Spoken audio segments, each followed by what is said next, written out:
My mom got texts from my father that were not meant for her, which ended up tearing the family apart. This story happened to my family several years ago, back in the early 2010s. And ever since, my family has not been the same. It all started after my mom and dad had moved to a new house on the other side of town.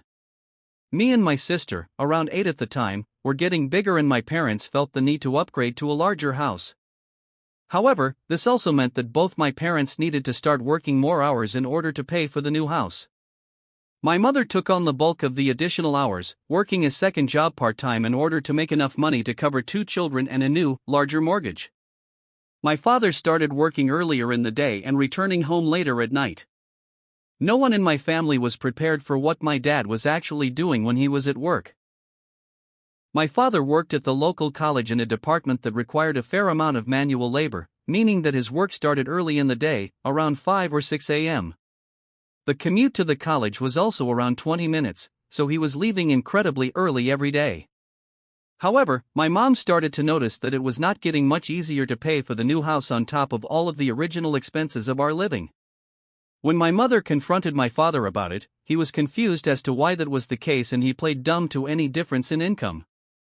Though my father acted very nonchalant about things, this made my mom very suspicious of what he was doing and if he was really working any additional hours at the college.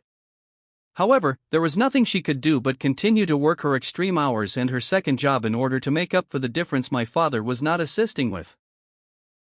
After a couple of months of this, and my father not being home yet, my mother was relaxing after an exhausting day of multiple shifts and hard work.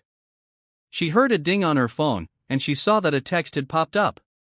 She looked to see that it was a text from my father, and he had sent a text congratulating someone on their new grandchild. This text confused my mother immensely because her only 2 children were around 8 years old, and there was not a single possibility of her having any grandkids for at least a decade. Confused about the text, my mother confronted my father after he got home, to which he replied that he had intended to send that to a coworker at the college. He apologized and went to bed. However, this pattern would continue over the next few weeks. Part 2 is on my page.